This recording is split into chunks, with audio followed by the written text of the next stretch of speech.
El director de cine George Lucas dijo: el sonido es el 50% de una escena de acción en una película.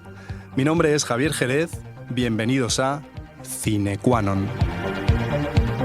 Hay un lugar donde se cumplen todos los sueños, donde todos somos contingentes, pero tú eres necesario, donde todos somos bienvenidos, pero tú eres Mr. Massa.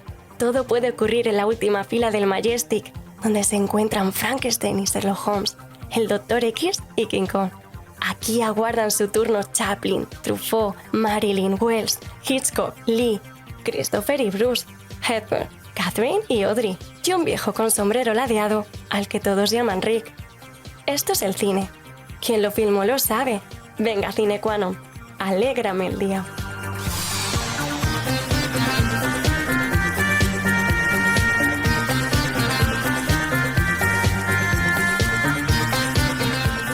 Muy buenas a todos y a todas y bienvenidos a este nuevo programa de Cinequanon. Dar las gracias como siempre a Alex García, coordinador de Alumni, y por supuesto a la radio UMH por acogernos siempre en su estudio.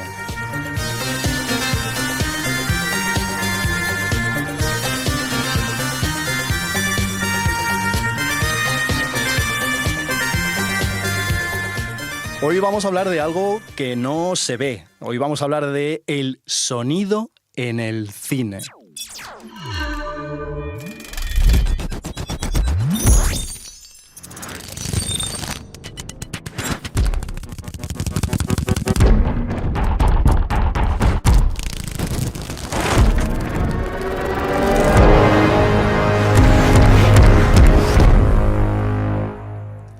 Y para ello tenemos con nosotros a David Fuentes, sonidista y mezclador profesional de sonido. Yo he tenido la suerte de trabajar con él en un rodaje. Bienvenido, David. Un placer de verdad estar aquí. ¿Cómo estás? ¿Cómo estás?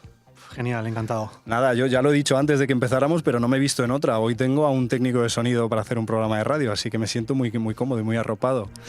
Tenemos también con nosotros a Sergio Javaloy, profesor del grado y doble grado del área de comunicación audiovisual y periodismo en la UMH y además profesor de la asignatura de sonido en dicho grado. Bienvenido, Sergio. Muchas gracias, bien hallado. Eso lo suele decir Rodrigo Cortés, ¿verdad? Lo del muy radiofónico, sí. Sí, tenía muchas ganas ya de hacer este programa. Bueno, en primer lugar, daros las gracias por participar en él. La verdad es que para mí ha sido un inmenso placer organizar este programa con vosotros.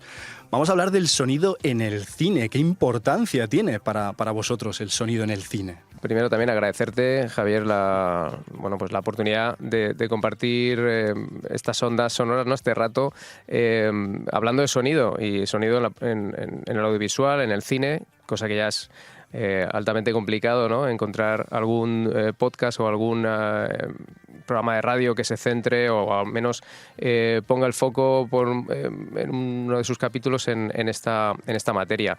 Y a lo que preguntas, la importancia del sonido en el audiovisual, pues evidentemente es absoluta. Es decir, desde el comienzo del audiovisual, si podemos retrotraernos 100 años al menos, si nos vamos a los comienzos del cine mudo, pues ya existía un sonido asociado a esas imágenes en movimiento que eran un espectáculo maravilloso en aquella época, ¿no? Y era evidentemente pues inicialmente la música, ¿no? Entonces siempre el sonido ha estado ligado de alguna forma al audiovisual, en este caso al cine.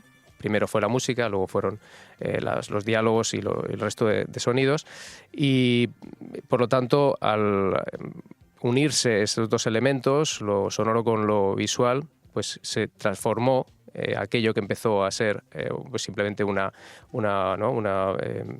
visionado de imágenes en movimiento, se convirtió en algo más, en un nuevo lenguaje, una nueva narrativa, que es el lenguaje audiovisual, y por lo tanto, como también dijo Michel Chion, pues digamos, no estamos únicamente viendo las películas, sino audio viendo, es decir, practicando esos dos ejercicios de lo visual y lo auditivo, con lo cual es absolutamente primordial el trabajo de sonido, cuidarlo y, digamos, para que el contenido y el producto final sea pues esa película o esa obra teatral o esa serie de ficción que tanto nos gusta hoy en día. David, para ti la pregunta es no solamente ¿Qué importancia tiene para ti el sonido? Es que además es tu medio de vida, es tu profesión, ¿no? ¿Qué importancia tiene para ti el sonido en el audiovisual? Pues para mí, como él, también es importantísimo, lógicamente, porque claro, forma parte de mi estilo de vida, de mi forma de trabajar, en mi profesión. Entonces, cualquier cosa que escuche a lo largo del día, en cualquier momento, todo es como... Se me salta el chip, la alarma de decir, no estoy trabajando, pero como que necesito sentir las cosas y me imagino siempre como una mezcla en continuo movimiento. Entonces, para mí siempre es una forma de superación en ese aspecto y entonces es súper importante cómo no influenciarse por otros que hacen trabajos para luego atribuírtelos a ti, a tus trabajos y siempre estar mejorando continuamente porque al final sabemos que es un medio que no para, es infinito el aprendizaje y entonces es mi día a día, poder percibir y sentir las cosas de la mejor manera para mí me hace estar vivo. Para ti una ciudad tiene que ser una selva, ¿no? Llena de sonidos, cuando pasa un autobús tienes que escuchar y pensar, uy, este autobús yo le subiría un poquito los graves, ¿no? Eso nos pasa a todos también. Claro. De cómo añadirte cosas luego en posteriores trabajos. Sí. Bueno, oye, y nada, vamos a meternos ya en harina, en el contexto del programa, vamos a hablar de cine, pero sí que conviene que le digamos a ese espectador joven, digamos, a ese posible alumno que nos esté escuchando, ¿qué es el sonido? ¿El sonido realmente qué es?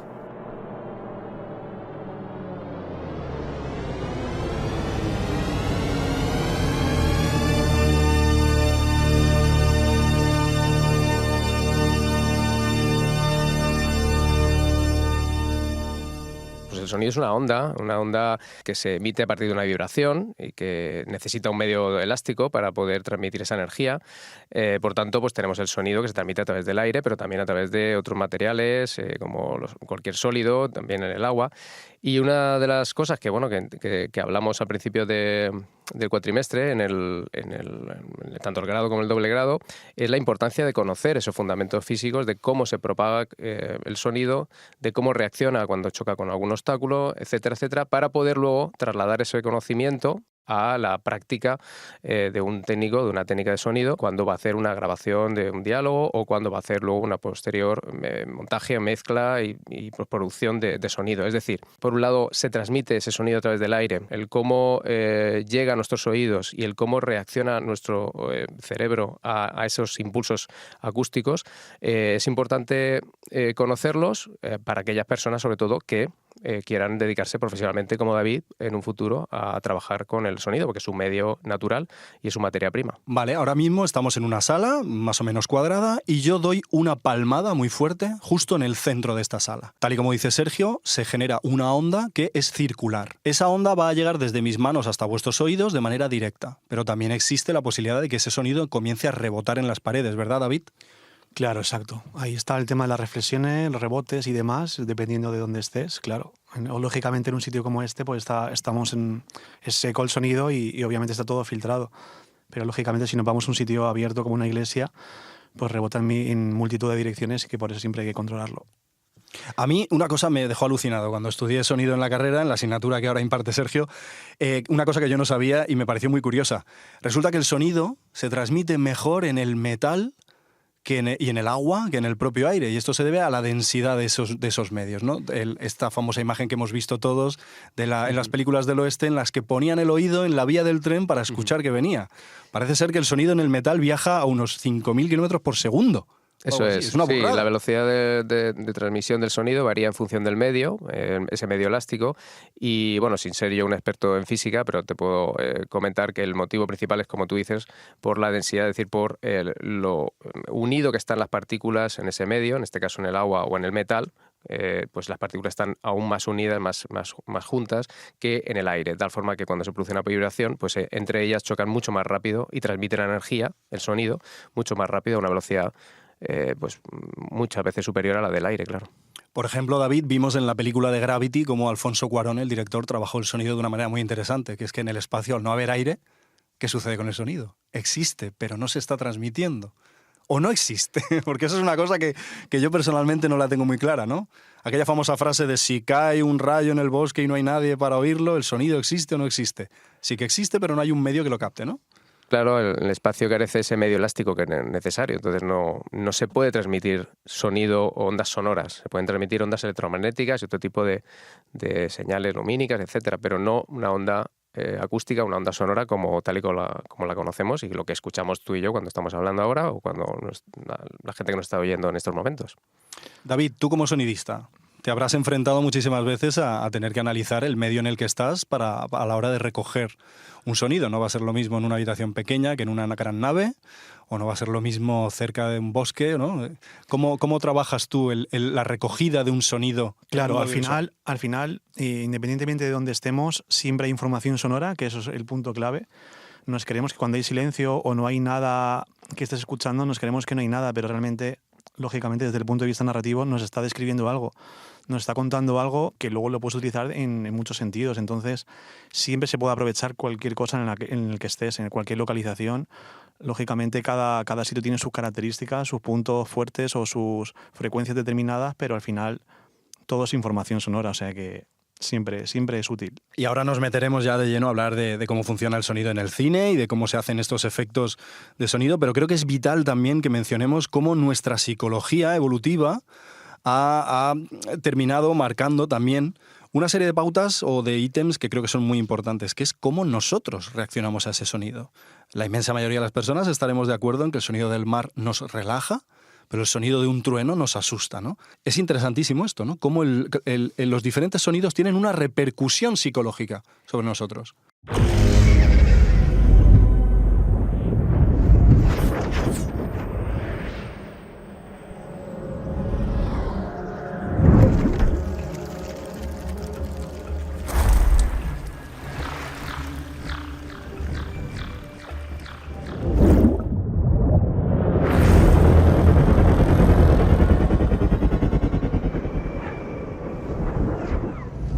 Evidentemente tiene diferentes factores socioculturales principalmente, pues como qué tipo de paisaje sonoro nos ha rodeado a lo largo de nuestra vida. Esto es un concepto de Safer que un poco intenta analizar el contexto sonoro en el cual vive una persona o un conjunto de personas, una sociedad.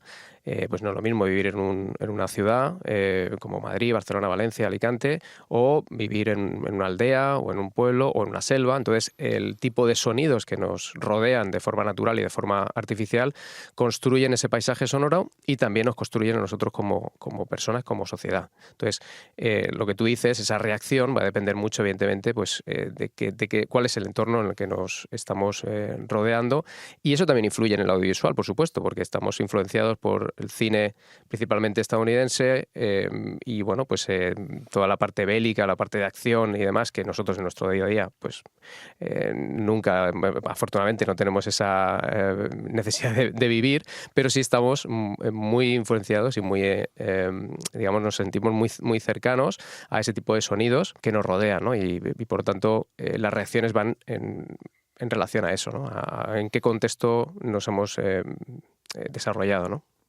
Recuerdo que mi profesora de psicología en la carrera, Raquel, que le mando un saludo desde aquí, me dijo que no había sonido más estridente en nuestro cerebro que el llanto de un bebé. Parece ser que esa frecuencia en nuestro cerebro, mejor dicho, ha evolucionado para poder detectarla, ¿no? Es decir, no podemos huir y no podemos escapar del llanto de un bebé. Estés haciendo lo que estés haciendo, va a reclamar tu atención, porque si no fuese así, nos habríamos extinguido como especie humana, ¿no? David, estoy seguro de que alguna vez has tenido que sufrir. Totalmente. Madre mía, es que es verdad, lo que acabas de decir es un ejemplo tan claro y tan contundente a la vez. Y también pasa...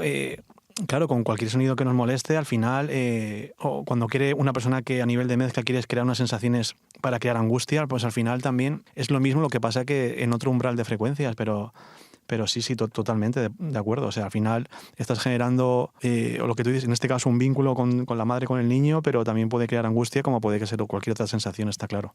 Claro, es decir, evolutivamente y basándonos en la supervivencia, cuando los seres humanos se asentaban, encendían la hoguera y estaban ya por fin tranquilitos, estás en un entorno de paz y entonces nuestro cerebro ha acabado asociando el sonido de una hoguera con algo que nos relaja, nos tranquiliza.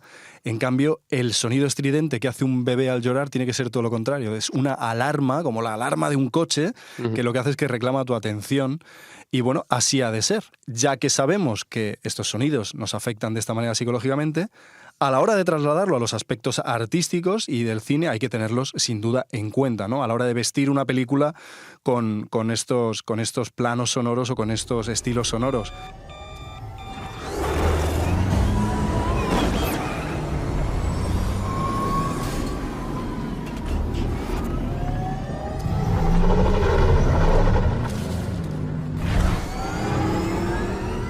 Muy bien, pues vamos a meternos ya de lleno en la propia realización audiovisual, ¿no? Como todo el mundo sabe o todo el mundo intuye, una película o la realización de una película consta de 3 fases, que son la preproducción, luego el propio rodaje de la película y luego la postproducción.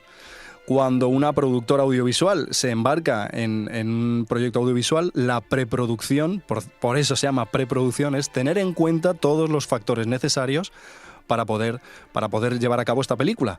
En el tema del sonido, las herramientas que hay que utilizar también hay que tenerlas en cuenta, también hay que hacer una buenísima planificación y de esto David sabe mucho. David, el sonido en la preproducción de una película fácil no tiene que ser, ¿verdad? No, como tú mismo has dicho, hay que estudiarlo todo de manera muy bien pautado porque claro, al fin y al cabo mi departamento es igual de importante que otro. Y lo que pasa es que estamos acostumbrados a que tú llegas a un sitio y es como que está todo hecho ya, todo está en el sitio, pero lógicamente hay un trabajo detrás como puede ser el de arte o cualquier otro. Entonces, cuando voy a ver localizaciones, pues tengo que ver mis problemas que me pueden causar el día de rodaje o los sonidos que hay alrededor de esa localización cuando el día que vayamos a grabar. Entonces es importante si nos interesa o no, porque está claro que lo primero es la dirección de la historia y el director donde quiere estar. Hay que primar siempre esa idea, pero si hay un problema lo suficientemente molesto, pues siempre hay que ver otras alternativas, ¿no? En la que a nivel de narrativo le sigue interesando al director y al mismo tiempo yo pueda hacer bien mi trabajo. Entonces, pues sí, es importantísimo. Sergio, ¿tú tienes alumnos de sonido a los que preparas para esto?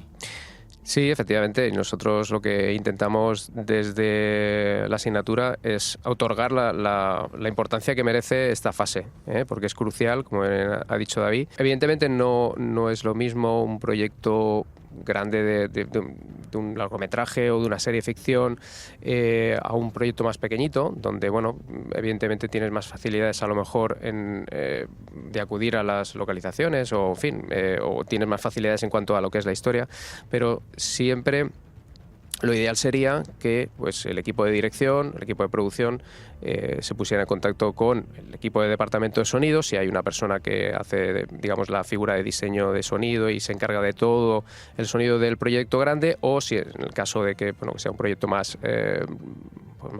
humilde y tenga pues un departamento de sonido directo, pues que sea este departamento el que conozca evidentemente todas las necesidades del guión, o sea, tenga un guión técnico, un guión literario, haga un análisis junto con el equipo de dirección en cuanto a las necesidades narrativas y estéticas que va a tener esa obra.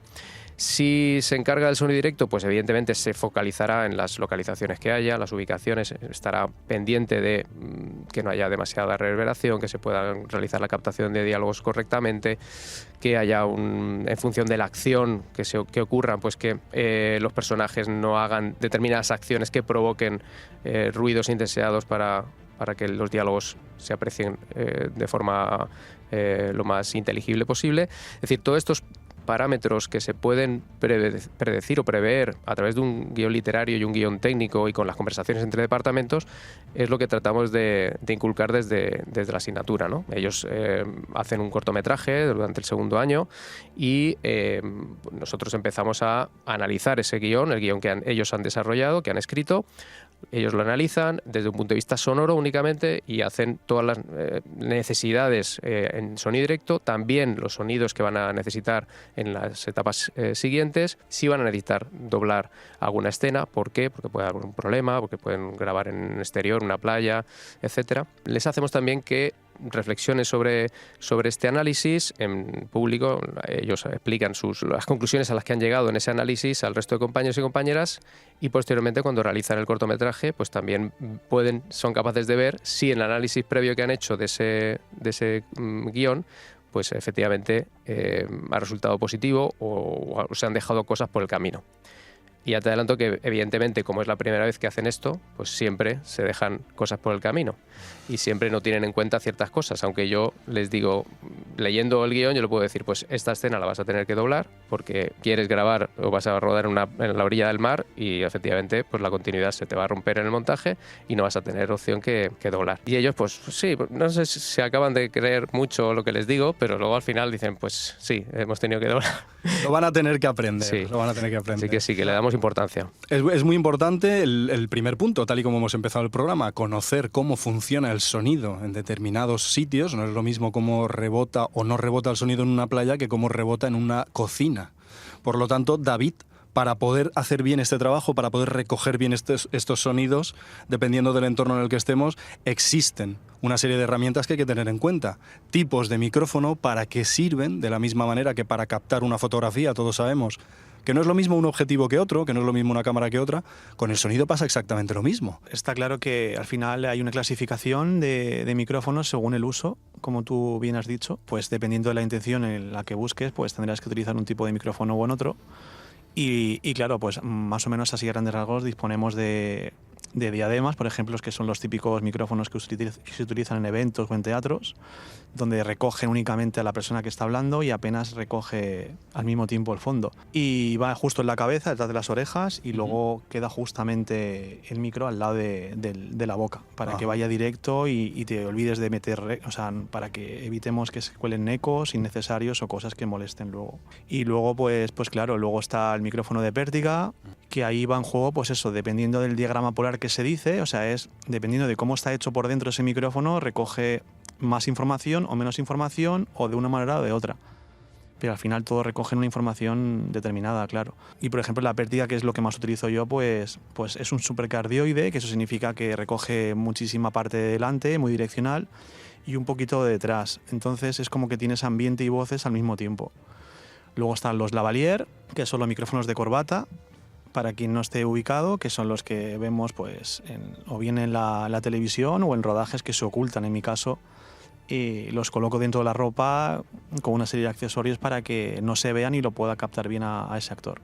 Los lavalier tienen el inconveniente de que hay que tener mucho cuidado con que no roce la ropa, ¿verdad? Eso los alumnos también lo aprenden por las malas, ¿eh? Que no, lo escondí en la chaqueta y luego dices, pero es que no se le oye a la actriz hablar, porque te has pasado escondiéndolo, ¿no? A veces esto pasa. Eso es verdad, pierden agudos, sí. Es claro, importante. Sí. Es un arte la colocación.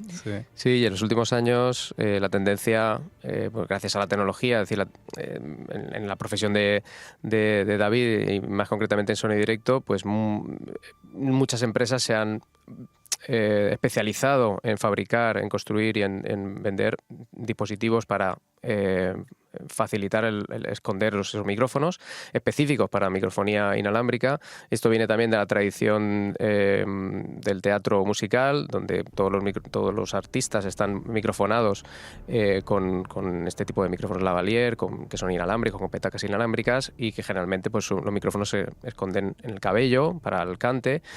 Y a partir de ahí, pues el audiovisual o el cine o la ficción cogió esta técnica. Evidentemente tiene un coste de producción porque requiere invertir más dinero, pero ahora, y si no David que me corrija, pues la tendencia, ¿no? En una ficción, por ejemplo, es cada persona que tenga un texto en diálogo en una escena, sí puede ser, tendría que tener un micrófono lavalier escondido, además de tu pértiga desde arriba para coger ese diálogo. Por lo tanto, se duplica, ¿no? La información que recogéis en sonido directo a nivel de voces, de diálogos, por ese sentido. Y nosotros en la carrera también intentamos estar al día en eso, incorporar dispositivos, digamos, cápsulas inalámbricas más pequeñitas para poder esconder y con material, digamos, preparado para eso. Y bueno, es una tendencia que hace 15 a 20 años, que cuando yo empecé, digamos, no estaba tan a día, pero actualmente es una norma común, ¿no? Entiendo.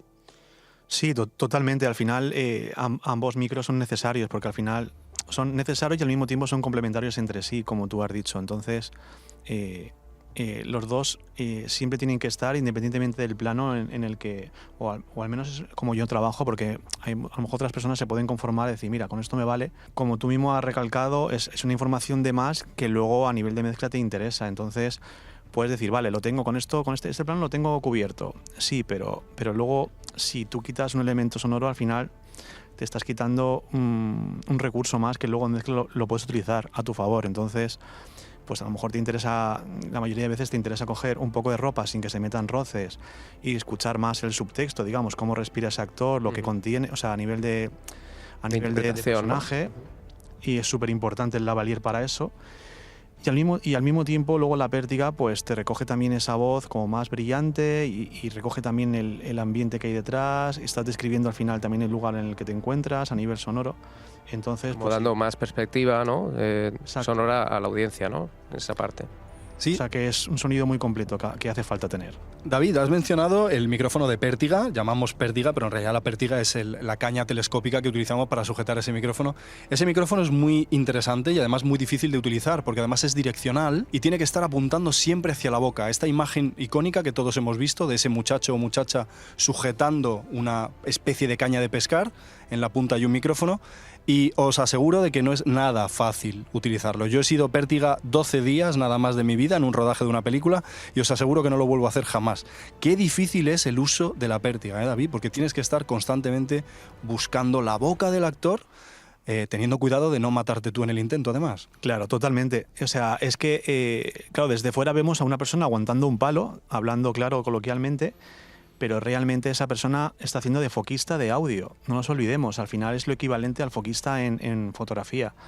Entonces, claro, tú tienes que en los mecánicos, en los ensayos, tienes que ver cómo se mueve ese actor para luego tú hacer un seguimiento real a nivel técnico, como tú mismo acabas de remarcar. El seguimiento de bocas, al final es un trabajo de seguimiento de bocas, y entonces tienes que saber cómo dar pie de una persona a la otra, estar siempre en eje, porque si estás fuera de eje, eso conlleva pues que te falte cuerpo en la voz, que te falte brillo, que haya que rescatar o recuperar luego en postproducción con el lavalier o de otras maneras. Y entonces es fundamental siempre estar pendiente de lo que hacen los actores, cómo se mueven, de qué manera se mueven, hacia qué lado. Cuanto más fiel seas a los movimientos, mejor queda tu trabajo, y luego, claro, lógicamente en postproducción luego podrás ensanchar todo ese trabajo que has hecho. Bueno, David, ahora viene un punto que a mí me gusta mucho y que vamos a dedicar el tiempo necesario a reivindicar y a defender esto. Es más, en el guión lo hemos anotado como captación, ese gran olvidado. Hay que ver qué mal se trata al sonido o a los sonidistas en los rodajes. El otro día me dijiste un meme que era buenísimo, que era algo así como: por imagen, buena; por vestuario, buena; por interpretación, buena; por sonido, mala. Muy bien, seguimos, continuamos a la siguiente escena. David, esto yo sí que lo he vivido en persona, ¿eh? En los rodajes, cuando el sonidista entra en el set, siempre se lleva una bronca porque ¿pero qué haces dentro? Bueno, estoy cuidando el sonido. ¿Ha entrado el maquillador? Ha maquillado, ha entrado el iluminador, pero en cuanto se ve a la persona de sonido entrar al rodaje, personas que parece que en el rodaje están molestando. Pero luego nos vamos a casa y entonces es cuando nos damos cuenta de cuándo se ha hecho un buen trabajo de sonido o cuándo se ha hecho un mal. David me está poniendo una cara, el pobre, porque lo has vivido o lo vives constantemente, sí, ¿no? Está claro que depende del proyecto, de las situaciones, pero sí, por norma general, como es algo que se queda como en el subconsciente, es como que nunca hay un problema. Tú vas a grabar, haces tus cosas y se centra, normalmente la producción se centra en fotografía, en lo que quiere el director, en cómo encuadrar ese plano que tanto le gusta o estaba pensado, pero realmente luego, claro, hay mucho trabajo detrás a nivel de sonido también. Y entonces, obviamente, hacemos una labor importante, igual que en otro departamento, entonces necesitamos ser escuchados, nunca mejor dicho, para atender lo que necesitamos, que tengamos nuestro tiempo, que podamos realmente hacer las cosas con mimo, que no sea realmente algo como una fábrica, porque al fin y al cabo es un trabajo de pasión, de sentimiento, sensibilidad, y necesitamos que quede bien, entonces necesitamos nuestro tiempo como cualquier otro. Sergio, ¿cómo se nota, cuando llegan los alumnos? Te traen el corto hecho, te traen las cosas hechas y de repente vienen los ahí va. Afortunadamente tengo que decir que bueno, el estudiantado con el que comparto los últimos años, también mi misión principal es que ellos y ellas, no más que aprendan, que experimenten la importancia que tiene el sonido, en este caso en el audiovisual, ¿no? En general. Y bueno, y efectivamente trabajamos prácticamente, pues hacemos podcast de ficción, hacemos ficciones sonoras únicamente, hacen ediciones audiovisuales, hacen también el cortometraje y se dan cuenta de lo evidentemente importante y esencial que es un buen tratamiento de sonido en todas sus facetas, en todas sus fases. Pero, digamos, volviendo a lo que comentabais de esa minusvaloración que hay también en la industria, yo creo que cada vez menos, pero sí que es cierto que todavía se mantiene, es algo pues prácticamente histórico, ¿no? Y ya lo comentan grandes pensadores como Michel Sion, que lo relata perfectamente, que viene dado por esa sensación de que el sonido está implícito en la imagen, en eso que estamos viendo. Por tanto, esa sensación hace que la audiencia pierda el valor o que ese valor que tiene el sonido se pierda porque está intrínseco en la imagen y por lo tanto lo que más valoro es lo que estoy viendo y el sonido que estoy escuchando pues está asociado a esa imagen y por lo tanto no le damos valor. Eso ha sido así durante muchísimos años, sobre todo a partir de los años 70, con ya un poco el sonido moderno en el audiovisual, pero poco a poco lo vamos intentando cambiar desde todos los aspectos, desde la parte profesional, de los departamentos de sonido, cada vez pues están exigiendo más su protagonismo desde el principio del proyecto, con la creación, digamos, de la figura del diseñadora de sonido, para pues equipararla también a pues esa figura que es el director o directora de fotografía, ¿no? Que es al final el máximo responsable, junto con el equipo de dirección, de la parte visual, ¿no? Pues lo mismo como la parte sonora, igual que también está la parte de la composición musical, que también tiene su máximo responsable, ¿no?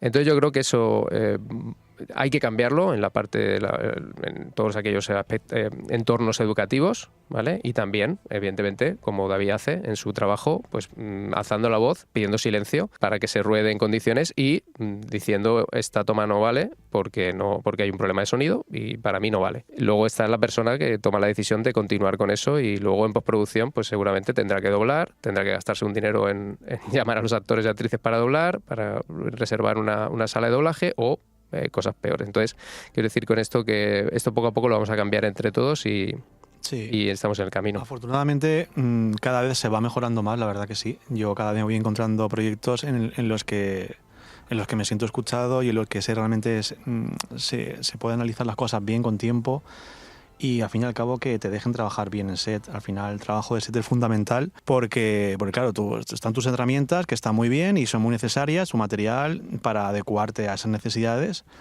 pero luego lógicamente está todo el trabajo de set, que si no se coreografía bien a nivel, por ejemplo, no coincidir acciones con diálogos, es algo fundamental a nivel de sonido. Siempre se puede pautar para que el actor no se sienta ni invadido ni que le quite naturalidad o estar en contra del director. Al contrario, al final somos un medio de sonido en el que tienen que convivir junto con dirección para lograr lo máximo. Entonces, al final interesa, claro, que digamos que la recámara, que lo que te lleves a montaje se quede de la mejor manera, más óptima, claro. Y últimamente, pues eso sí que me siento agradecido porque cada vez veo que se escucha más estas cosas, o sea que poco a poco.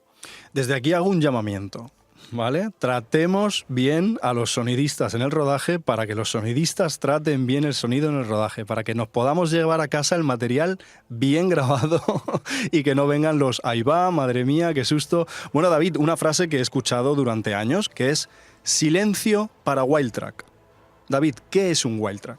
Pues está muy bien esta pregunta porque muchas veces se dice como de muy rápido, pero para poner en situación, un wild track es algo muy, muy elemental porque realmente sirve para captar un sonido específico en una escena. Por ejemplo, si no tú a la hora de grabar una escena, cada plano y cada cosa en su correspondiente sitio sonoro, por lo que sea, no has tenido tiempo de detallar en algún sonido específico de esa escena, pues luego al finalizar esa escena, digamos que tienes tu momento para poder captar ese wild track. Vamos a poner un ejemplo. Tú estás grabando una conversación cerca de la orilla del mar y tú sabes que en la línea de los diálogos vas a tener que bajar el sonido del agua porque molestan. pero resulta que luego vas a necesitar grabar por separado el sonido del mar para poder ecualizarlo luego a tu antojo. Digamos que un wild track es cuando captamos un sonido ambiente para poder trabajarlo de manera independiente, ¿no? Algo así más o menos. No exactamente, porque Vale. es que esto es súper importante diferenciarlo del room tone. Exacto. O sea, realmente el wild track, que es lo que la gente lo confunde con room tone, pero realmente son cosas totalmente distintas. O sea, la gente que no sabe cómo funciona dice, vamos a hacer un wild track, luego que quedaros en silencio. No. Eso es el room tone. Room tone realmente es el tono de la habitación, como su propio nombre indica. Entonces, es 1 minuto 20, más o menos aproximadamente, dependiendo de la localización, lo que cada sonidista necesite. Pero cuando se graba todos los planos, la estructura principal de esa escena, tú necesitas captar ese sonido ambiente del lugar. Entonces no te puedes ir a otra localización. Si producción tiene que avanzar, lógicamente, conforme se acaba la escena, que se vayan rápido para tú captar lo tuyo, porque es súper importante no irte sin esa pista, porque al final es el colchón de fondo que permite luego unir bien las escenas, porque por lo que sea tienes que igualar fondos, siempre te viene bien tener esa pista, y aparte estás describiendo el espacio de una manera como más destacada, entonces es vital tener el room tone. Pero por otro lado luego está el wild track, que como estaba diciendo bien antes, es un sonido específico en una escena. O sea, por ejemplo, si estamos en una cocina, estamos grabando, yo que sé, una discusión entre parejas, mientras que está cocinando, y por lo que sea, en algún momento no has escuchado bien, yo que sé, el sonido del tenedor o del fuego que estás sintiendo en ese momento, en ese plano de la cocina, pues luego tendrás que sacar ese sonido concretamente. Entonces, para eso está el wild track. Uh-huh. A ver si lo he entendido bien. Toda habitación o todo habitáculo tiene un seseo de fondo. No va a ser lo mismo una sala de una clínica dentista que un taller mecánico. Entonces lo que se hace es que se capta ese room tone, que es como ese que tiene cada una de las habitaciones, ¿no?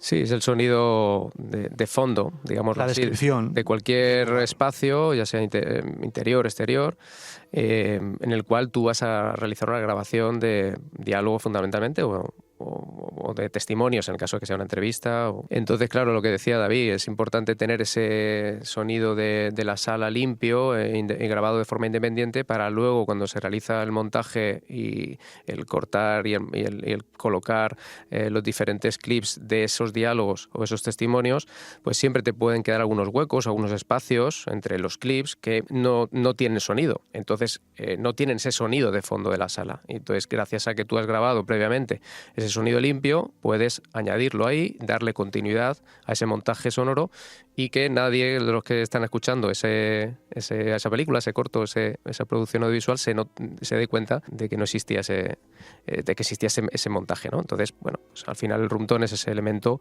que ayuda a dar continuidad al montaje sonoro. Y nada, el wild track, pues apuntando a lo que decía él, pues al final es un sonido, un efecto de sonido, un ambiente concreto que luego que tú como sonidista lo guardas por si luego lo puedes utilizar en el proyecto, porque a lo mejor posteriormente pues dices, bueno, pues prefiero grabarlo de nuevo, hacer un foley o sacarlo de una librería, y no lo utilizas, pero es un recurso que tienes ahí siempre y que grabas en sonido directo, y que necesitas pues que esté planificado, al menos en el plan de rodaje, para que te den tiempo a hacerlo, y lo que demandaba un poco David, ¿no? Yo creo.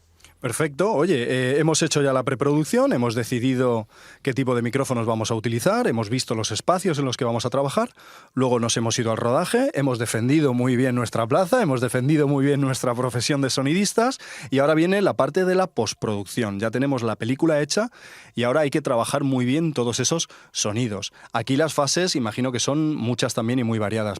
Tenemos que limpiar ese sonido, tratarlo bien, eliminación de ruidos o de posibles imperfecciones. Pero luego viene la parte que supongo que más nos gusta a todos, que es cuando vestimos a la película de efectos sonoros y, por supuesto, ese gran desconocido también, que es el Foley, ¿no? Cómo tenemos que poner el sonido del caminar, tenemos que poner el sonido de una puerta de coche que se abre, luego vendrán efectos especiales y ya efectos que tienen que ver con otro tipo de cosas. Pero, Sergio, lo has mencionado ya, el sonido Foley. Esto es importantísimo. Sí, vamos, es crucial. Y antes de hablar un poco del Foley, me gustaría ya que entramos en la fase de la postproducción, una de las cosas que me gusta remarcar y que viene de Walter March, uno de los padres, digamos, del diseño sonoro y digamos, la industria audiovisual en Estados Unidos, él dice que el 98% de los sonidos que vemos en una película son introducidos en la fase de postproducción, ¿vale? Entonces, es muy importante el sonido directo porque la captación de los diálogos es absolutamente fundamental y digamos, estructura el relato, pero curiosamente, en porcentaje de sonidos, en postproducción se añaden una gran cantidad, la inmensa mayoría de los sonidos, los efectos de sonido Foley, que bueno, haciendo un pequeño remarque histórico, pues tienen el nombre de Jack Donovan Foley, que fue un técnico de sonido que viene digamos, de la historia radiofónica o de la industria radiofónica de los principios de los años 20 del siglo pasado, donde ya se comenzaban, o donde se iniciaron a crear este tipo de efectos de sonido, pasos, movimientos de ropa, apertura de puertas, todos los sonidos de acción, todos los sonidos que crean corporalidad, que crean realismo a la historia, ya se utilizaban en los radiodramas de principios de los años 20 en Estados Unidos y en Europa. Y bueno, Jack Donald Foley pues era uno de los que se dedicaba a ello. Habían otras figuras también, incluso femeninas, como por ejemplo Ora Nichols, que fue la primera mujer en liderar un departamento de efectos de sonido en la radiodifusión de Estados Unidos. Trabajó también con Orson Welles en La Guerra de los Mundos. Y entonces esta técnica, Donovan Foley fue muy listo, muy avispado. En los años 20 empezaban ya las primeras producciones de cine sonoro y dijo, pues vamos para allá, voy a venderme a algunas productoras, y empezó a trabajar en Universal haciendo esta técnica, es decir, trasladando la técnica de creación de efectos de sonido de la radio al cine. Es posiblemente el mejor ejemplo, o el más clásico, la que lió Orson Welles en el programa de La Guerra de los Mundos, que ya en el programa que hice de extraterrestres con Manuel ya lo mencionamos, pero es un ejemplo buenísimo de cómo en un programa de radio incluyes sonidos de efectos especiales, pero cotidianos. El caminar, una puerta que se abre, un sonido de cristal que se rompe. Y bueno, David, esto también hay que trabajarlo muy, muy bien. Se hace a posteriori en un estudio en el que se hacen todo este tipo de cosas. Sí, totalmente. Es otra parte también muy necesaria dentro de la producción a nivel de sonido. Digamos, es un complemento de refuerzo que necesita la escena. Entonces, normalmente se va a un estudio donde tú colocas los sonidos que tú quieres obtener, digamos, utilizas maderas, utilizas metales o lo que sea necesario, ropas. Al final, el Foley es una forma de simular un sonido en el que estás viendo por imagen, pero no tiene por qué ser literalmente ese sonido. Por eso está la técnica del Foley, precisamente, porque tú mediante otros sonidos, otros objetos, consigues ese sonido equivalente a lo que estás viendo. Podemos poner 1000 ejemplos, ¿no? Pero yo conozco uno. El amartillar de la escopeta Winchester de las películas del oeste, que se hacía arrugando un papel y volviendo a estirarlo muy rápidamente. Y ese crack se utilizaba para el amartillar de un arma. Es decir, estamos utilizando papel para crear el sonido de un arma de metal, ¿no? Ese es un ejemplo. Otro ejemplo es cuando vemos un huevo abrirse porque van a hacer un polluelo o un dinosaurio, y el craqueo del huevo se utiliza con galletas. Bueno, el típico digamos, cuando se produce una caída y hay una rotura de un hueso, de una articulación, pues siempre se utilizan a lo mejor pues verduras como puede ser un apio, como puede ser otras. Una sandía, sí, son... A nivel de sexo también, por ejemplo, la fruta también es un efectivamente, elemento... Exactamente. Para hacer los labios rozándose, ¿no? De una pareja besándose, se utiliza a lo mejor el dedo acariciando una fruta, ¿no? Y ese sonido jugoso y esponjoso. Sí, al final es una técnica orgánica, artística también, porque no solo hay que generar ese sonido al mismo tiempo que vemos la imagen, es decir, se graba de forma síncrona a la imagen, eso es algo distintivo del efecto Foley, sino que también las personas que ejecutan ese sonido son conocidas como artistas Foley precisamente porque tienen ese componente de interpretación. Bueno, no es lo mismo hacer el sonido de una persona que está caminando de forma normal y tranquila a una persona que camina porque está siendo perseguida por un asesino, por ejemplo, ¿no? O cualquier otro ejemplo relativo a pues, cuando estamos besando o cuando estamos haciendo alguna inflexión, que a veces también en Foley se hace, pues jadeos, etcétera, sonidos de esa intensidad tienen que interpretar el personaje, y por eso la parte orgánica, la parte creativa e interpretativa es muy importante en el Foley. Me acabo de acordar de otro muy famoso y muy divertido. Los puñetazos que daban Bud Spencer y Terence Hill, el sonido de Foley se hacía dándole puñetazos a un trozo de jamón cocido. Y el sonido ese... Es que es importantísimo la función, igual que cualquier otra, porque al final son capas. Igual que está el Photoshop con capas de imagen, pues lógicamente en el sonido también. Entonces, al final, cuanto más realismo le estemos dando a esa imagen, más vivo se siente, más inmersivo está siendo. Entonces, claro, es fundamental. Claro, se parte de la base de que en la etapa anterior de sonido directo, el cometido fundamental que se tiene es conseguir la captación de los diálogos de una forma lo más inteligible posible, más clara y diáfana. Y no da tiempo, ni tampoco es el objetivo, ni es posible conseguir la captación de los diferentes sonidos de la acción de los personajes, ¿no? Ya sea, pues, como hemos dicho antes, abrir una puerta o coger un tenedor o brindar incluso, etcétera. Todo ese tipo de detalles que vemos en la escena durante el sonido directo no se recogen y no se graban. Entonces tenemos que añadirlos después, porque si no la escena no tendría credibilidad, no tendría verosimilitud. Entonces es básico y se nota mucho cuando hay una producción amateur y cuando hay una producción profesional, porque, digamos, le da la importancia absoluta que tiene también la parte de los efectos Foley, que le dan realismo y veracidad a la acción.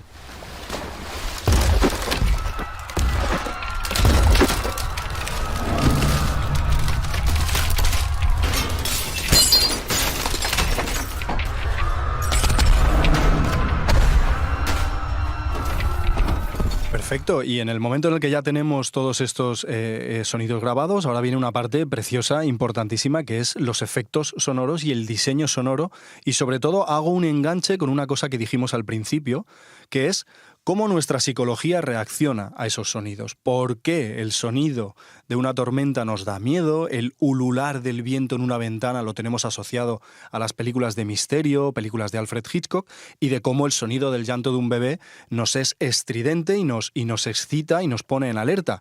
Bien, David, ahora viene una parte preciosa, posiblemente mi favorita del sonido, que es cómo cogemos una película y le dotamos de un mundo sonoro. Le vamos a dar una personalidad a esta película. Vamos a coger unos efectos de sonido, los vamos a mezclar, por ejemplo, el sonido de las espadas láser de Star Wars.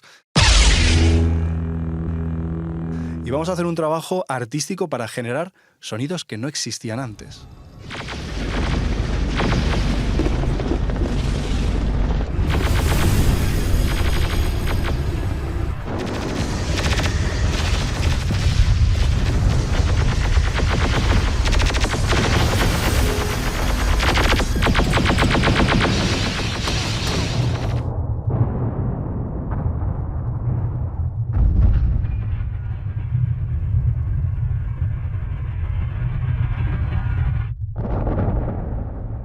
Sí, la verdad, es una parte fascinante, porque, como acabas de decir, al final es la identidad de cada obra. Y entonces, y además es un trabajo que es muy obsesivo, pero a la vez te permite estar en continua evolución, como tu propio trabajo en sí. Pero digamos que es otra parte de tu trabajo que también te permite superarte, porque al final puedes ir mucho más allá de lo que te piensas. Cuando tú estás trabajando a nivel de mezcla las cosas, puedes decir, pues tiro por aquí, tiro por allá, pero luego otro día se te ocurre otra cosa. Y entonces vas como completando cada vez más y vas enriqueciendo cada vez más el diseño. Estás dando una personalidad muy concreta y es fascinante, la verdad. A mí me encanta, es una parte que me gusta mucho. Ponme algún ejemplo de mundo sonoro o de personalidad sonora. Pues mira, ahora mismo una de las mejores películas que he visto, yo creo que la gran mayoría le ha gustado, es La Sustancia. Es increíble. No me he atrevido.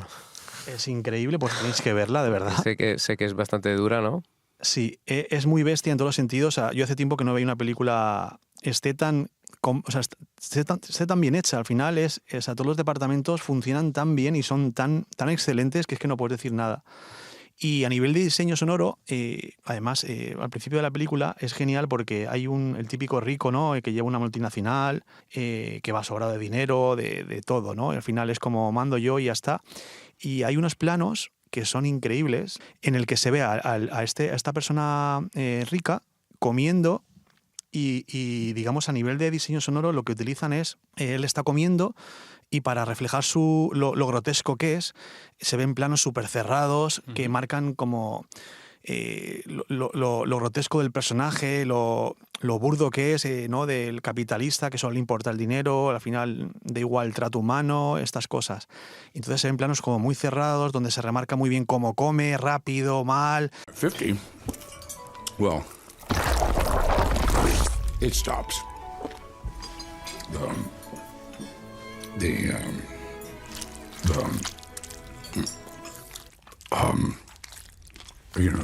Y al final estás describiendo un personaje, entonces gracias a ese diseño sonoro, pues fíjate las cosas que se pueden hacer igual que tantas otras.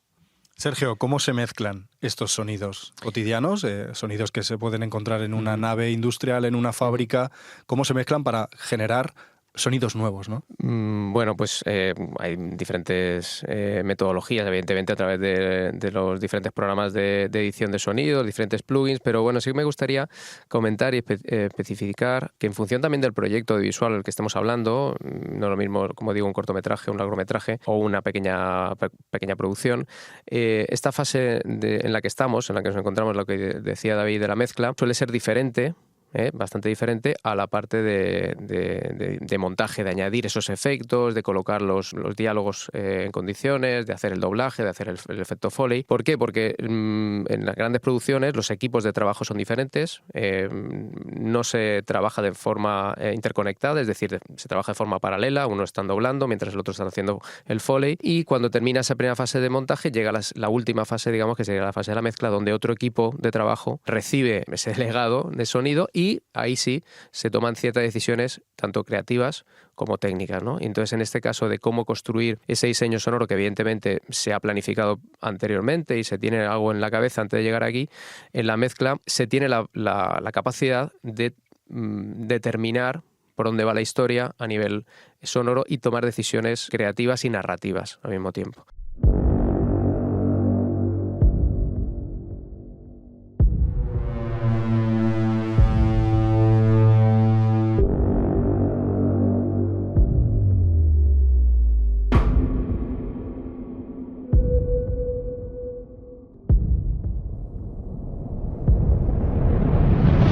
Y esto puede ser utilizando los elementos sonoros más básicos, como todos tenemos en mente. Si yo quiero hacer una reacción de sentimental o emocional o de provocar miedo, pues utilizar la música. Pero en los últimos tiempos, los últimos 20, 30 años, pues la tendencia es también a utilizar otros elementos sonoros como los efectos de sonido, que es lo que comentaba David, y ciertos ambientes, y también el contraste que da el silencio con respecto a los otros elementos sonoros para provocar emociones de un sentido u otro, como para contar la historia de un personaje o que narrativamente funcionen. Y a mí me parece muy interesante, y también en la parte de la asignatura también intento explicar cómo, modificando ciertos parámetros de un efecto de sonido, se puede pasar de ser a un efecto racional, es decir, de darle verosimilitud a una acción de un personaje, a cómo puede pasar a ser un elemento que defina lo que va a pasar a continuación o pueda dar una versión más dramática o emotiva de esa misma acción.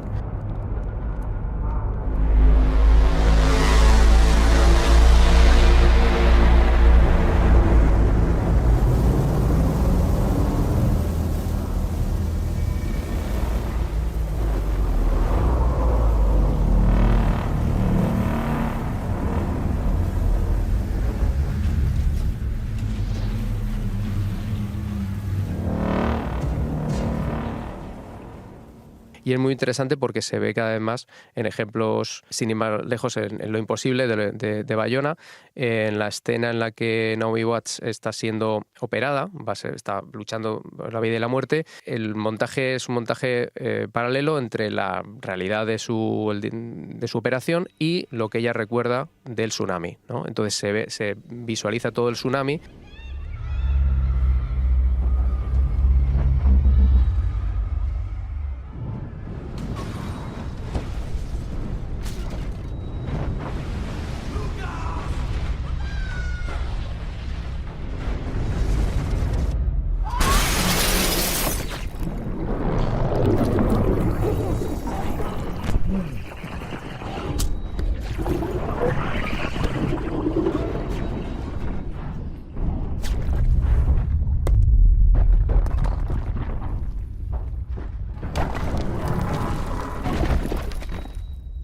el director, junto con el responsable de diseño y sonido, utilizan un efecto sonoro para hacer la inflexión entre la realidad y su pensamiento. Y es el sonido del monitor de paciente de La constante vital de Naomi Watts. Entonces, y la música no aparece en ningún momento y es una escena cargada de emociones y que nos traslada únicamente con ese sonido, con ese efecto sonoro del mundo de la realidad a lo que ella está pensando, soñando, ¿no? Entonces es muy, muy interesante el uso de otros elementos sonoros que no son la música para generar diferentes emociones.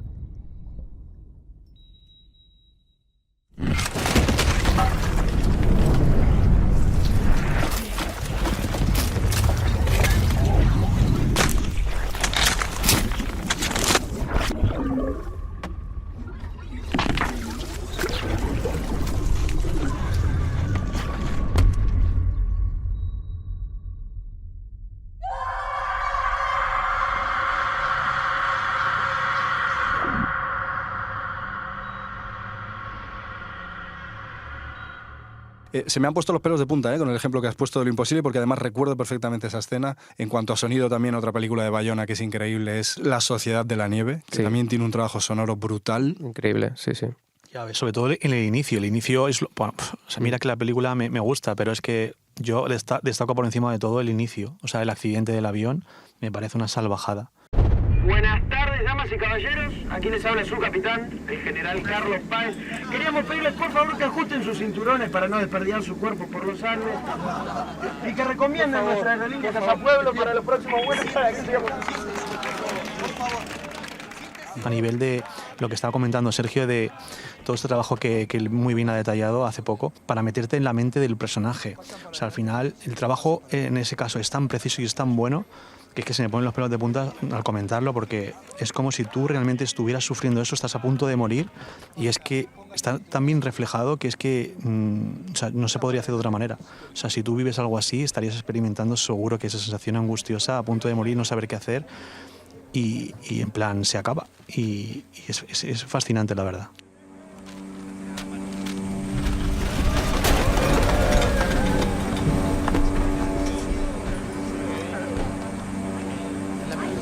Agarra bien la carne, no, que se te va.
A mí no se me va a olvidar jamás lo que sentí cuando vi Salvar al soldado Ryan en el cine por primera vez. Esos 20 minutos iniciales del desembarco en la playa no tienen la música habitual de John Williams en las películas de Spielberg, estas bandas sonoras icónicas que todos tenemos en la mente, como Steven Spielberg tenía clarísimo que quería un realismo sucio, que no quería efectos de sonido que estamos acostumbrados a oír en películas como Rambo, que son sonidos, sí, son sonidos de ametralladoras, pero están tratados, están trabajados. Steven Spielberg quería que sonaran terroríficos y tenemos estos sonidos tan fríos, tan sucios, tan reales, y además una cosa que yo no había visto nunca antes.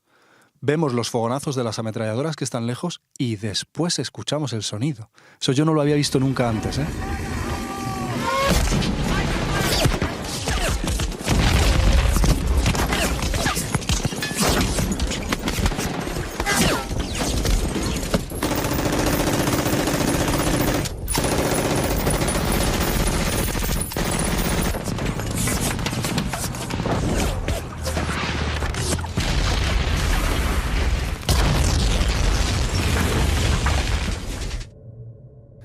digamos, el objetivo era meterte en lo que fue realmente ese desembarco y ese realismo en esos primeros 20 minutos para impactar al espectador, pues lo consigue de una forma brutal, ¿no? Te engancha a la película.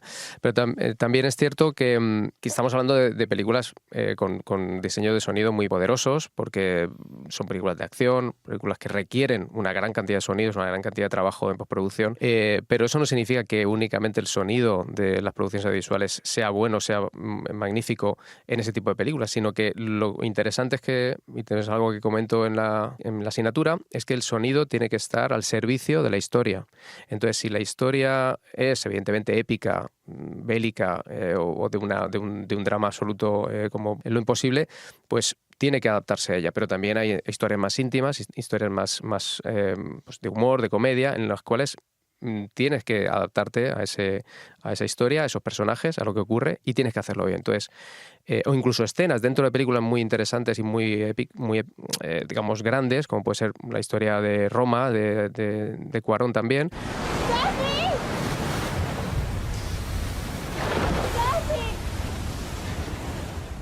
Donde desde lo más sencillo de la escena de la familia en la playa, que están pasando un día en familia y demás, bueno, pues donde no ocurre nada, hasta ver cómo eso transcurre en casi el ahogamiento de unos niños y la angustia, y eso tiene que estar tratado de forma adecuada a la historia. Y la historia de Cuarón también es una historia realista, hiperrealista, y por lo tanto tienes que adaptarte a eso sin artificios, pero que el espectador, que la audiencia, entienda y haga suya la historia, ¿no? Y el sonido tiene que adaptarse a eso para estar bien. No hace falta grandes artilugios ni grandes horas de postproducción, sino pensar y actuar sobre la historia.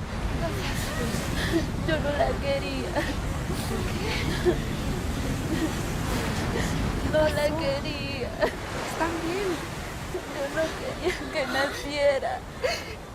Es como lo que he dicho antes del sonido, ¿no? Nos creemos que el sonido ya está asentado de por sí, pues en este caso ocurre que no lo es tampoco. Entonces, cada lugar tiene su particularidad y no hace falta que sea algo épico, algo extraordinario como para decir qué guay soy o mira qué chulo. Como tú mismo acabas de decir, al final nos adecuamos al trabajo que estamos haciendo, y cada uno destaca por sí mismo de unas maneras o de otras. Entonces, el fuerte de una película épica obviamente trasciende de otra forma. En algo íntimo, pues buscas otro tipo de elementos. Y al final es el mismo trabajo, solo que de diferente manera, y todo es necesario. Me viene a la mente una cosa que a mí personalmente me llama mucho la atención. Ha pasado en el mundo del sonido, en el cine, ha pasado algo parecido como con el mundo de la imagen. Hay planos que se han convertido en icónicos, por ejemplo, la bicicleta de E.T. pasando por delante de la luna, pero es que sucede lo mismo con los sonidos. Hay sonidos que ya los identificamos y sabemos perfectamente, ¿no? Uno de los mejores ejemplos sería la espada láser de Star Wars, que ubicamos en el acto, conforme lo escuchamos lo ubicamos.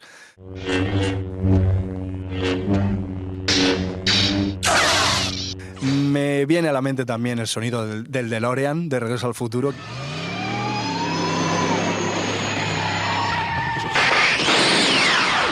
Ya dice que tenemos una edad, ¿no? Sí. Lo que te iba a decir es que muy probablemente, a lo mejor, en unos años igual ese sonido no es que desaparezca del imaginario popular, porque mucha gente seguirá ligada a esos universos sonoros, pero sí que es cierto que se mantienen gracias a, pues, a esa cultura audiovisual que tenemos heredada también de Estados Unidos, sobre todo, pero es muy interesante y tiene que ver un poco con la parte psicológica del uso de ese sonido, de la acusmática, es decir, de los sonidos cuando aparecen fuera de pantalla, de cómo aparecen luego, de que se te quede marcado ese elemento sonoro y que esté representando a un personaje o a una historia o a un grupo de personajes, ¿no? Y me parece muy interesante. O, por ejemplo, la música en Tiburón también. Ya habrá gente que la escuche y ya no lo identifique, evidentemente, gente joven, pero sí que aparecerán en las nuevas generaciones pues sonidos del cine de ahora o de series de ahora que les marcarán, por supuesto.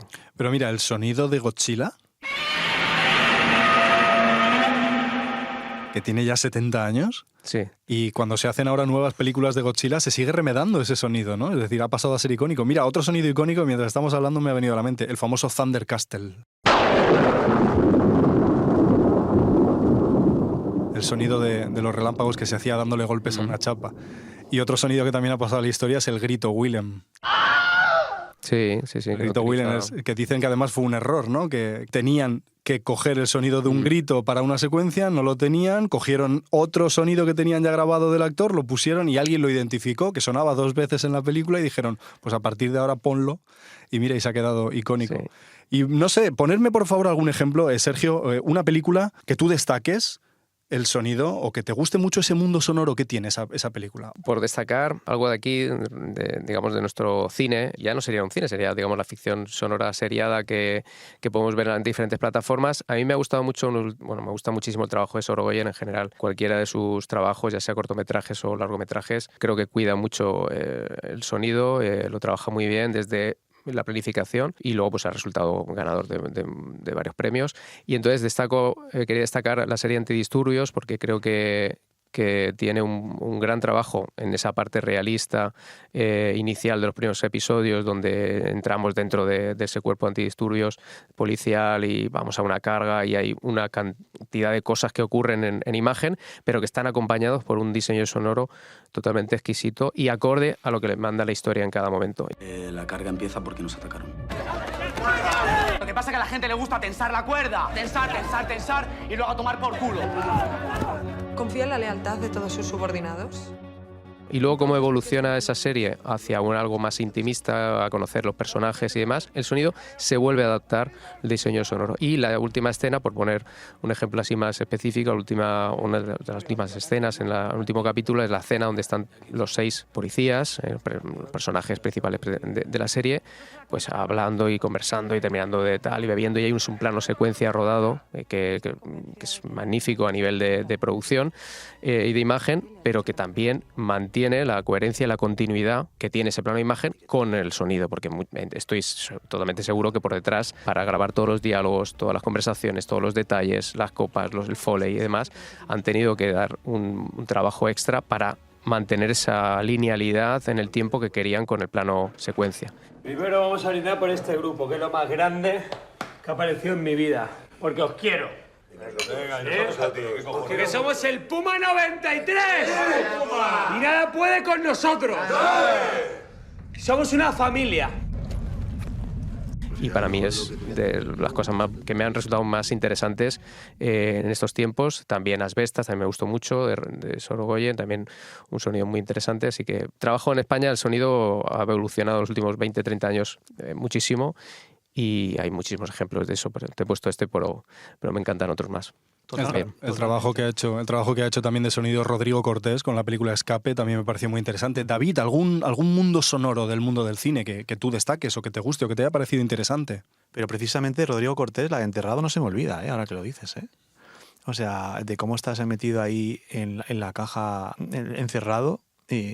Es que son muchas cosas que se pueden destacar, pero Blade Runner, por ejemplo, lo que pasa es que está claro que como está trillado, pero es que al final está demasiado metido en el imaginario colectivo, como ha mencionado Sergio antes en otras cosas, y para mí es que no lo puedo olvidar. O sea, no puedo destacar otra película. De Scorsese también hay muchas, pero de verdad que es que Blade Runner, la primera, es algo que no puedo olvidar nunca.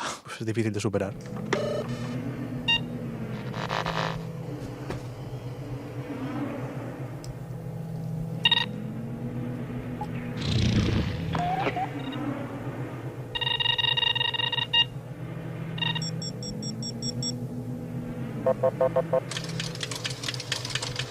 Claro, además de tener secuencias cotidianas, tenemos secuencias de lluvia, tenemos conversaciones íntimas, es que este tipo de películas de ciencia ficción sí que se prestan mucho a tener un mundo sonoro peculiar, ¿no? Y los ingenieros de sonido como Gary Ristrom, Ben Bart, digamos que tienen la posibilidad de crear y de generar sonidos, ¿no? Los coches actualmente no vuelan. En las películas en las que se ven coches que vuelan, pues claro, el ingeniero de sonido tiene como una especie de libertad de crear ese sonido para ese coche que vuela, ¿no? Efectivamente, ¿no? Lo que has puesto el ejemplo de Ben Bart en la Guerra de las Galaxias y al final creó miles y miles de sonidos, grabó y creó y efectivamente la historia te da pie a construir algo único, ¿no? Que puede salir bien, puede salir mal. En este caso le salió francamente bien. También dirigido por George Lucas, que es al final el que tiene la última palabra para todo. Es decir, Lucas, si un sonido no le gusta, no lo va a poner. Lo quita, aunque sea la última fase de mezcla de la película.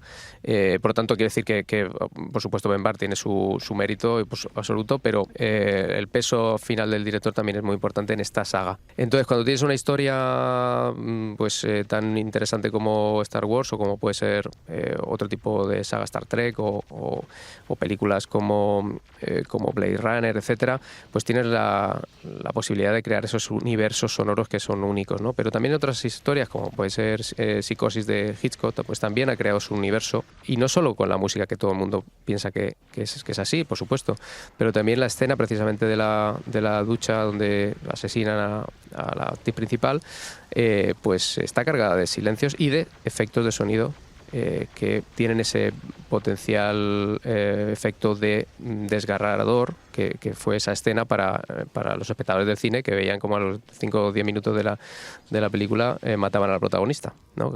Entonces quiero decir que efectivamente en función de la historia el sonido puede generar esos universos más amplios, pero también las historias más pequeñas también pueden tener esa importancia sonora de la que estamos hablando hoy aquí, ¿no? Esos cuchillazos que les dieron a un trozo de carne de verdad para grabar ese sonido tan aterrador que a día de hoy me sigue poniendo los pelos de punta. Yo no corro el riesgo de ser muy original. De pequeño, yo también tengo una edad, Sergio, o incluso 2, y de pequeño me quedé absolutamente alucinado con los sonidos de Parque Jurásico. Ahora ya hemos visto que la saga ha crecido, hemos visto muchas otras películas, las nuevas de Godzilla también tienen estos efectos digitales, pero aquella fue icónica, yo tenía 10 años y jamás olvidaré, ¿no?, esos sonidos.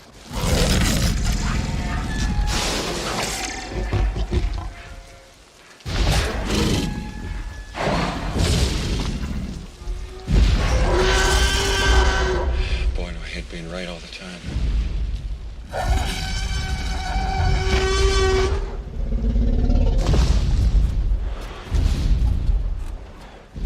Pero ya no solamente los sonidos de los dinosaurios, que Steven Spielberg tenía claro que quería que fuesen muy realistas. Entonces el ingeniero de sonido, Gary Ristrom, lo que hizo fue grabar sonidos de animales reales y combinarlos de una manera muy inteligente. Es que jamás voy a olvidar el sonido de la lluvia, en los cristales del coche, en los parabrisas. Muy bueno, muy bueno. Y el sonido del crujir de los metales de cuando ese coche está colgando del árbol, el sonido de las ramas partirse.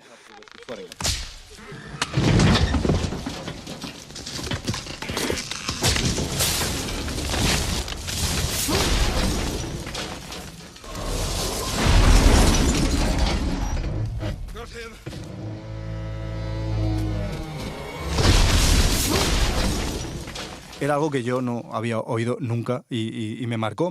Y a partir de ahí empecé a interesarme mucho en esto, ¿no? Por ejemplo, Top Gun también, no sé si lo habéis visto. Uh-huh. O sea, es algo increíble de cómo sentirte ahí arriba con un caza a velocidades extremas. Es impresionante también. Es otro ejemplo, yo creo que me ha venido a la cabeza ahora, que es tremendo, la verdad, que es inolvidable también.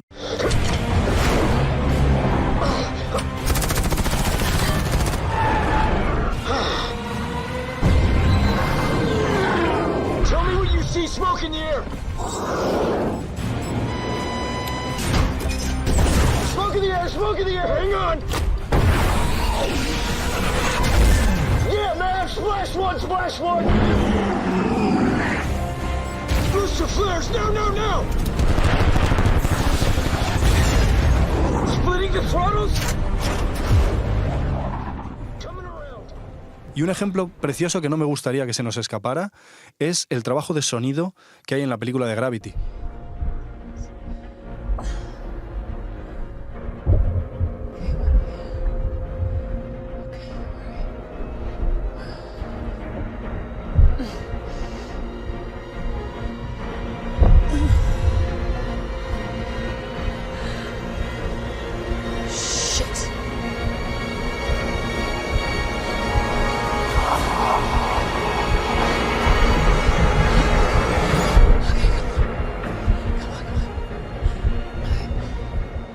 Donde los sonidos tienen un efecto que yo no sé describir. ¿Qué es lo que se le hace a esos sonidos para que suenen así? ¿Se les quitan los agudos para que solo queden graves? Sí, puede ser una posibilidad. Al final el trabajo de ecualización, de reducción de frecuencias para crear ese espacio o ese contexto sonoro que se ha preestablecido que debe tener, ¿no? Para darle un poco para ubicar esos personajes y demás, pues sí, se puede utilizar la parte de ecualización, eliminando frecuencias agudas, utilizando filtros y demás.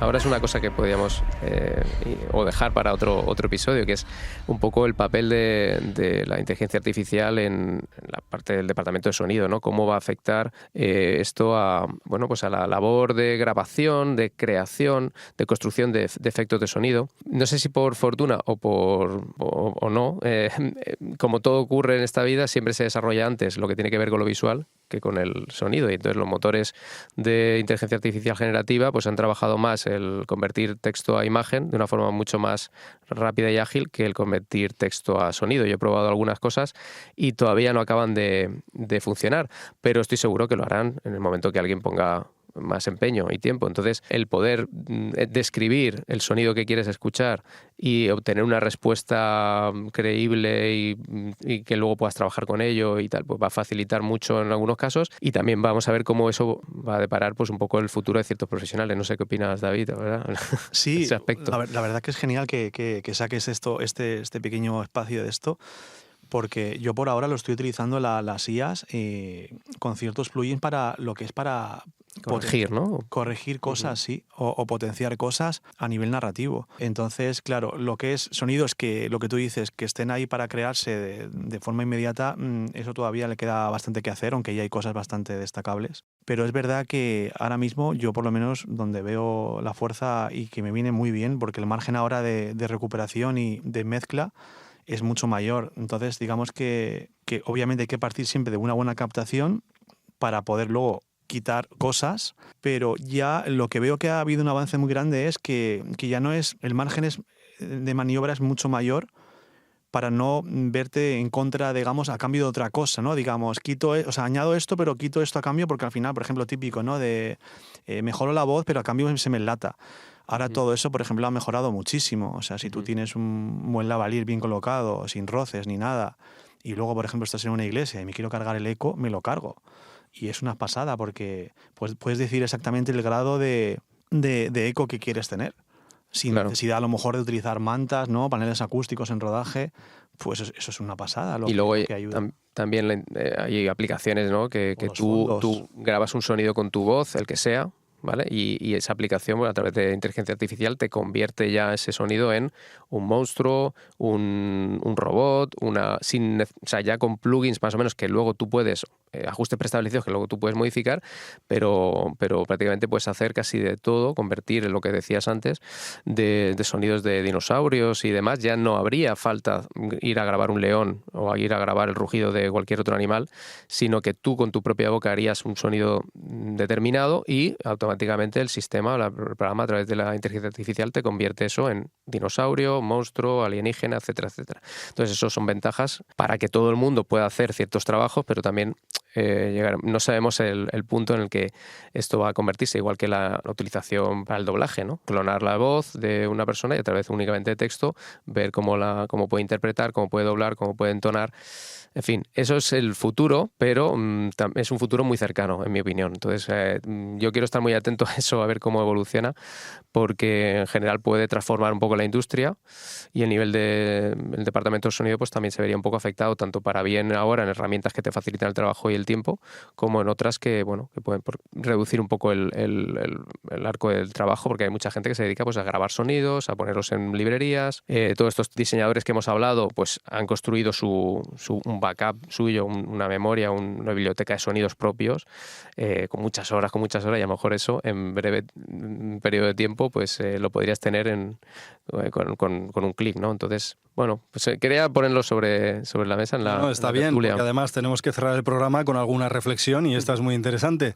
David, ¿alguna reflexión sobre la importancia del sonido y sus aplicaciones? La importancia, al fin y al cabo, yo considero ya a nivel general es tener conciencia, como cualquier aspecto en la vida, pero obviamente en este campo, pues tener conciencia a la hora de grabar, tanto lo que hemos hablado de tenerlo todo bien organizado previamente, como sobre todo a nivel de set. Entonces, para mí la importancia del sonido es eso, poder trabajar bien para poder sacar el mejor producto posible, hagas el proyecto que hagas. Sergio, ¿alguna última reflexión sobre el sonido? Bueno, pues yo diría a la gente que nos está escuchando que intenten tener una reflexión sobre la película, la serie o el videojuego o cualquier obra audiovisual de la que disfruten, que piensen un poquito en la parte de sonido que hay detrás, en que si les está gustando aquello que están disfrutando, si se emocionan, si sienten miedo, si se sienten, pues si empatizan con los personajes, con la historia, es fundamentalmente porque el trabajo de sonido está bien hecho. En el momento en que el trabajo de sonido no está bien hecho, no podrías estar disfrutando de esa película, enseguida te escapa de la historia, cualquier fallo técnico, cualquier cosa que no está bien ubicada. Por lo tanto, hay que darle valor desde toda la sociedad, evidentemente, porque la industria audiovisual es muy potente, el entretenimiento nos hace pues escapar un poco de la realidad tan dura que a veces tenemos que vivir. Y bueno, en la parte de sonido, pues por lo que me toca, incidir en eso, en su importancia para aquellas personas que se quieran dedicar al mundo del audiovisual en todos los aspectos, y también pues para la gente que disfruta de la radio, del cine, del audiovisual en general, pues para que sepa que existimos y que intentamos hacer lo mejor posible. Bueno, como siempre nos sucede, elegimos temas tan chulos en Cinequanon que podríamos estar hablando horas y horas, pero al final tenemos que acotarnos a un margen de tiempo. Yo, sí, como decía George Lucas, ¿no? La frase que he dicho al principio, el sonido es el 50% del producto audiovisual que estamos viendo. También, como dice Sergio y David, invito a nuestros oyentes a que a partir de ahora se fijen más en este tipo de sonidos, en este tipo de efectos, que estén atentos a cómo los ingenieros de sonido han utilizado estas cosas de manera narrativa. Ha sido un inmenso placer tener con nosotros a David Fuentes. Muchísimas gracias, de verdad, por estar aquí. Muchas gracias, Sergio Jabaloy, profesor también de sonido. Invito a los espectadores, a los oyentes, a que nos sigan en Twitter, en cinequanon_UMH, o en Instagram, cinequa_non. Y como siempre, sean felices, pero sobre todo, hagan felices.